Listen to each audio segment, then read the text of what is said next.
Hi, I'm John Stevenson, and we're going to be looking at Ezekiel Chapter 1, the vision of God's Chariot-Throne.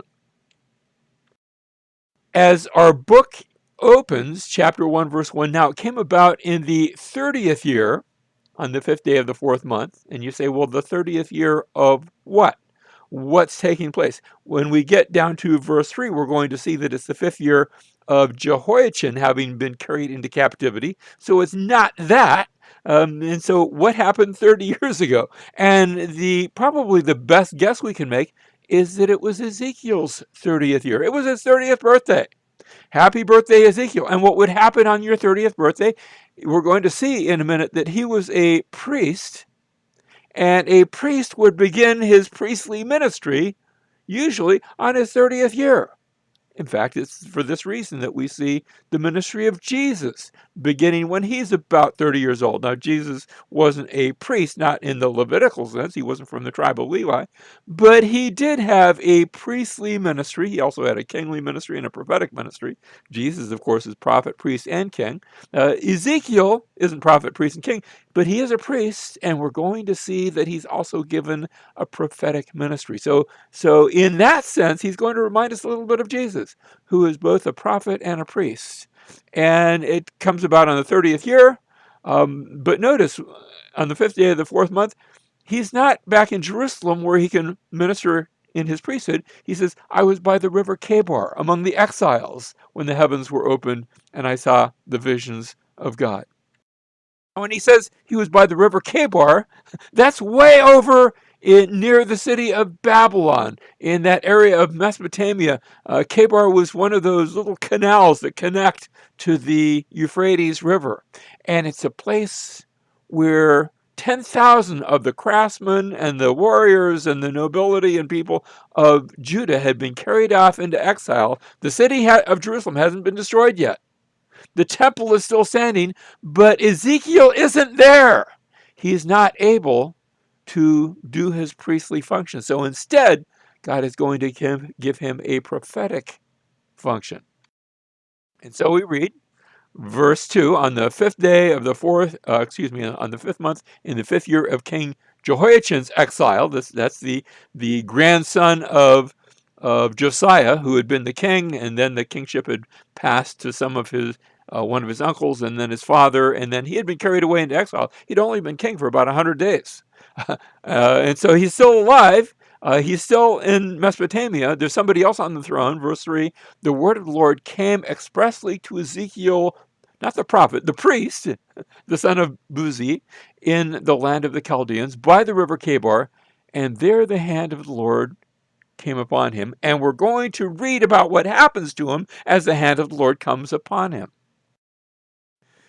So here's our timeline. We've been set up. We saw Josiah had come, and then in rapid succession, we'd seen one of his sons, Jehoahaz. We'd seen Jehoiakim, another son that had been Jehoiachin's father, and then Jehoiachin, very short reign on his part, but he's been removed. And so the beginning now of Ezekiel's vision, there's Zedekiah on the throne, there's Jehoiachin in exile, the final Babylonian captivities soon to begin, where the temple will be destroyed, but that hasn't happened yet. And so we pick up on the 5th month in the 5th year of King Jehoiachin's exile. The word of the Lord comes to him, and the hand of the Lord came upon him. Verse 4, as I looked, behold, a storm wind was coming from the north, a great cloud with fire flashing forth continually, and a bright light around it, and in its midst something like glowing metal in the midst of the fire. Ezekiel sees a storm coming, but it's a storm like no one has ever seen before. Verse 5, within it there were figures resembling 4 living beings, and this was their appearance. They had human form. Verse 6, each of them had 4 faces and 4 wings. Their legs were straight, and their feet were like a calf's hoof. That's, they look human, but they don't look human. There are human elements, but there are distinctly not human elements, and they gleamed like burnished bronze. This is like nothing he's seen. Verse 8, under their wings on their four sides were human hands. As for the faces and wings of the four of them, their wings touched one another. Their faces did not turn when they moved. Each went straight forward. It's almost as though they are stylized. Yes, living, but somehow very stylistically. Verse 10, as for the form of their faces, each had the face of a man.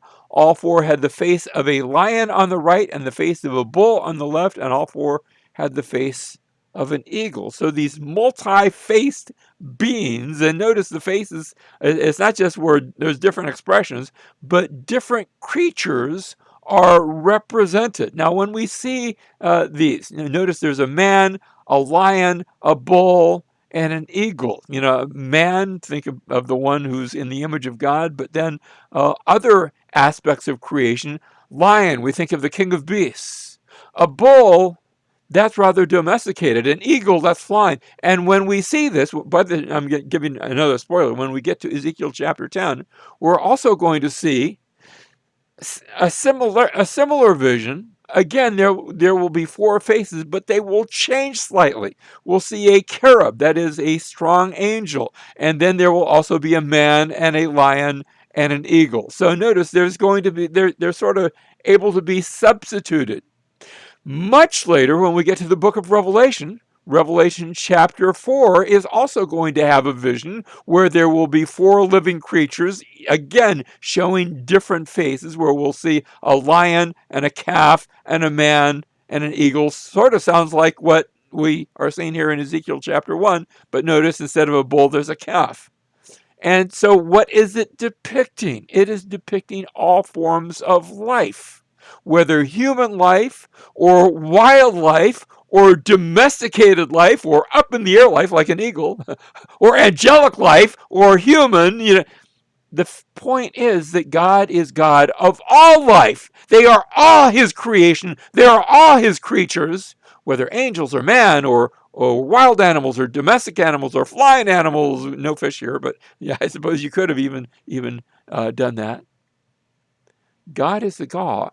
God is the God. He is the creator of all life, and they are represented here before the presence of God.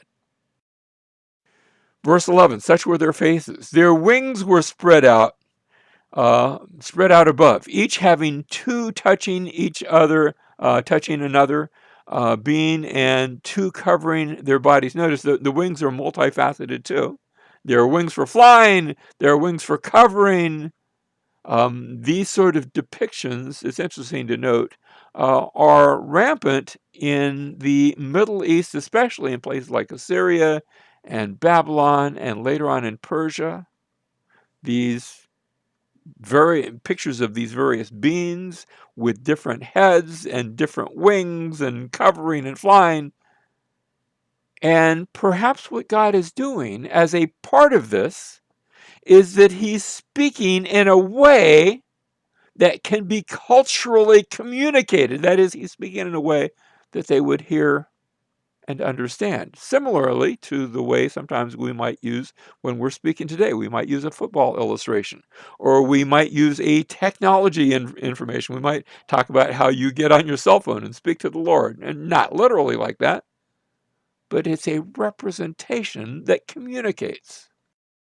Verse 12, and each went straight forward. Wherever the Spirit was about to go, they would go without turning as they went. Now remember, when you read the word Spirit, the same word ruach in Hebrew can refer to the Spirit or can refer to the wind. And we just saw a big storm cloud coming. So which is this? Might be a little bit of both. Verse 13, in the midst of the living beings, there was something that looked like burning coals of fire. So notice it's shining like torches darting back and forth among the living beings. The fire was bright and the lightning was flashing from the fire, and the living beings ran to and fro like bolts of lightning. So what Ezekiel is seeing is not standing still. He is describing movement in the vision. Verse 15, now, as I looked at the living beings, behold, there was one wheel, and notice we're going to go from the beings to this idea of wheels. There was one wheel on the earth beside the living beings. Each for each of the four of them. Verse 16, the appearance of the wheels and their workmanship was like sparkling beryl, and all four of them had the same form, their appearance and the workmanship being as if one wheel were within another, and wherever they moved in any of their four directions without turning as they moved. Now, when you speak wheels, think about what they would use wheels for back in Ezekiel's day. The wheel was used for movement. Verse 16, as for their rims, that's the rim of the wheel, I'm assuming, they were lofty and awesome, and the rims of all four of them were full of eyes round about whenever the living beings moved. There's the wheels again. The wheels moved with them, and whenever the living beings rose from the earth, the wheels rose also. And so there's this wheels and wheels and wheels and wheels. Verse 16, wherever the Spirit was about to go, they would go in that direction. And here again, we're not done with the wheels yet. The wheels rose close beside them, for the Spirit of the living beings was in the wheels. Somehow that's connected. Whenever those went, these went. And whenever those stood still, these stood still. And whenever those rose from the earth, the wheels rose close beside them, for the Spirit of the living beings was in the wheels. Now, what's this with all the wheels? Steven Spielberg, popular screenwriter, director, wrote an imaginary, and it was highly imaginative, but he tried to capture this in a sci-fi movie that he made, Close Encounters of the Third Time, back in 1977, I believe it was. And he envisioned this big spaceship, and notice it had lights and movement and wheels within wheels, and actually, he was using Ezekiel as sort of his, to try to sort of base it on. Now, I think he may have gotten some things wrong and some things very wrong. There wasn't anything but God in there. And so he missed, I think, the big idea. I think what we're supposed to envision, perhaps, because this is speaking to people of not who were thinking of spaceships, but thinking of people in that culture, when you talked about a wheel and movement, you would think naturally of a chariot.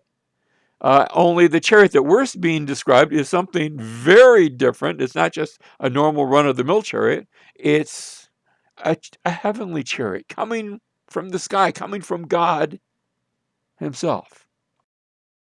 And so, verse 22, now over the heads of the living beings, there was something like an expanse, and that term, expanse, rakia, is the same word we see way back in Genesis chapter 1, where God separates the waters from the waters that are below the expanse, the rakia, from those that are above the expanse. Now, is it an expanse or sort of an empty space?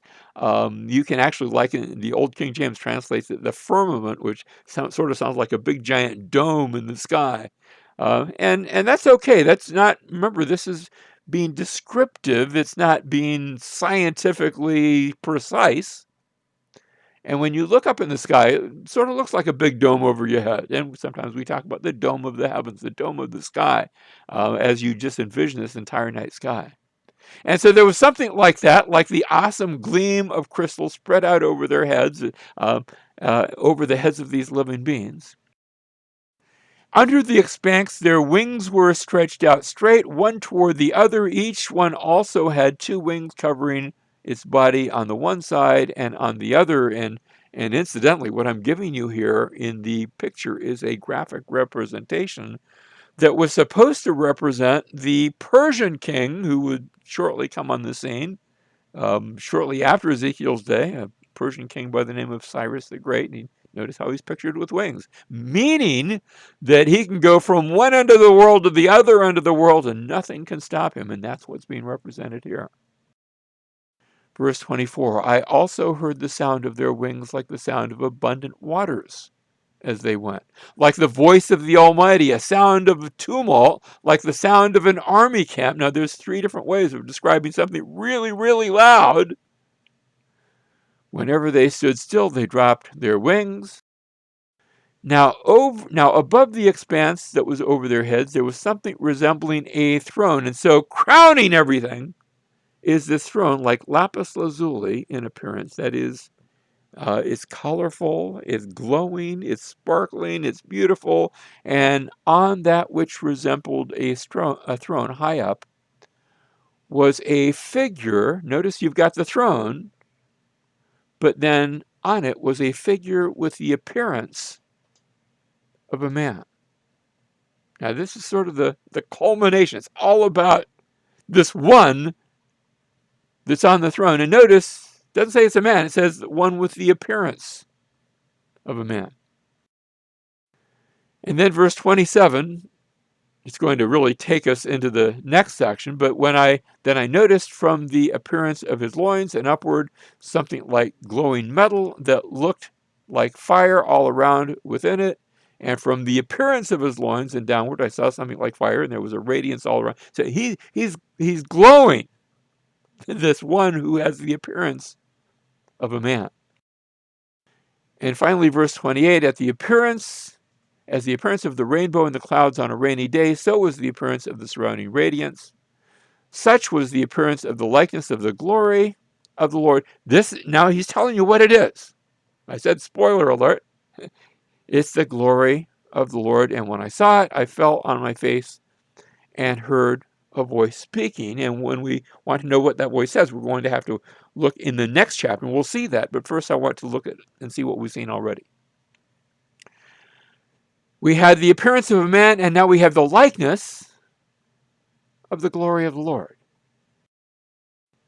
Now, it's interesting that when we see these wheels and this throne and this one that looks like, it reminds us of way back in 1 Chronicles, chapter 28, verse 18, where there was a description of the temple being built and the items that went in Solomon's temple. This was in Solomon's day, 1 Chronicles chapter 28. And we read about the altar of incense, refined gold by weight, and the gold for the model, the likeness, the model of the chariot. You say, the chariot, what's that? Even the cherubim that spread out their wings and covered the ark of the covenant of the Lord. That was in the Holy of Holies, where you had these two big statues of cherubim cut out of wood, and they were overlaid with gold. And notice this is described in terms of being a chariot that spread out their wings and covered the Ark of the Covenant. A chariot in the Holy of Holies. Later on, and we haven't read this yet, but when we come to the book of Daniel, Daniel's vision, chapter 7 and verse 9, where Daniel says, I kept looking until thrones were set up, and the Ancient of Days took his seat. His vesture was like white snow, the hair of his head like pure wool. His throne was ablaze with flames, its wheels. What? The throne of God had wheels? It's described that way. Its wheels were a burning fire. Well, what shall we make of this? Of a description in the temple of a chariot, of a description in Daniel of a throne with wheels, of a description here in Ezekiel that put all those elements together, wheels and one sitting on the throne, and the throne of God and the glory of God. And this is describing the chariot throne of the Lord. And so here's the meaning of the vision. God is God. Remember the living creatures? God is God over all life, whether wild animals or domesticated animals or birds or of men, or we could say even of angels. That he's the God of it all. Like I said, when we get to chapter 10 of Ezekiel 10:14, each one had four faces. The first face was the face of a cherub. The second was the face of a man. The third was the face of a lion. The fourth was the face of an eagle. No matter where we turn, God is the God of all life here on earth, in heaven, anything in between. He is the God of all life. Secondly, we see that the wheels are a picture of the mighty power of God. God goes where he wants, as fast as he wants. Back in that day, today, if you want to go really fast, we talk about, jet airplanes or a spacecraft or a missile or the speed of light. Back then, the fastest thing that anybody knew of was a chariot. And so it, again, pictures the mighty and speedy power of God to go where and when he wishes. And of course, you saw the reference to the rainbow. You saw that over in Revelation chapter 4, where there's a rainbow pictured over the throne. Reminds us of the book of Genesis, where God says, I'm going to take my weapon of destruction, my bow, and I'm going to take my bow and arrow, my bow, and I'm going to put it in the clouds, where I'm setting it there. And at that point in Genesis 9, God says, okay, the war is done. I'm hanging up my bow, as it were, over the mantle, but it's still there. And we're going to see in the book of Ezekiel, we're going to see a picture of God's judgment. And finally, attention comes in the end to the one on the throne. Notice how we described him, with the appearance of a man. You say, well, isn't he a man? Who is the one that only appears to be a man? And for that, we go to the New Testament in Philippians chapter 2, beginning in verse 5. Paul writes, he's writing a letter, and he's telling the people of Philippi, have this attitude in yourselves, which was also in Christ Jesus, who, although he existed in the form of God, did not regard equality with God a thing to be grasped or retained or held onto, but emptied himself, taking the form of a bondservant, being made in the likeness of men. He goes on, being found in appearance as a man. Well, was he a man or was he not? Well, yes. But notice how Paul describes it here. He's using the same language of Ezekiel. Is that where he's getting it from? After all, Paul knew the entire Old Testament.